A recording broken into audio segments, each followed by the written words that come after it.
Ces derniers jours, des vidéos sont apparues avec des sous-titres affirmant que les Ukrainiens pillent dans les commerces en marge des JO, vandalisent le Colisée, crachent dans la nourriture des athlètes et se font arrêter par la police. À chaque fois, des logos officiels sont usurpés. Euronews, l'agence France Presse, le ministère italien de la Santé et la DGSI, on a appelé ces 4 organisations qui nous confirment que tout est faux. Et visiblement, la ficelle était un peu grosse parce que cette campagne de désinformation n'a pas très bien fonctionné. Parmi la trentaine de fausses histoires en ligne, très peu ont été partagées ou commentées. Cette méthode de propagande est de moins en moins efficace. Justine, j'imagine que ça pousse les désinformateurs à trouver d'autres techniques pour nous tromper. Oui, parce qu'on a tout de même franchi un cap dans la manipulation avec une vidéo d'une journaliste canadienne sur place à Milan. Écoutez bien.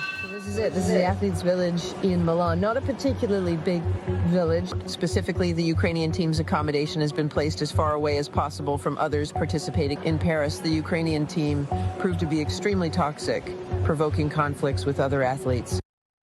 Et là, c'est un peu plus sophistiqué parce que cette journaliste est une vraie reporter et son reportage est bien réel. On l'a retrouvée, le voici. Elle fait une visite du village olympique, mais à aucun moment, elle ne parle des Ukrainiens. Regardez maintenant à droite son reportage trafiqué. Les 10 premières secondes sont exactement les mêmes, puis son visage est remplacé par d'autres images et surtout une voix imitant la sienne à la perfection, fabriquée avec un logiciel d'intelligence artificielle.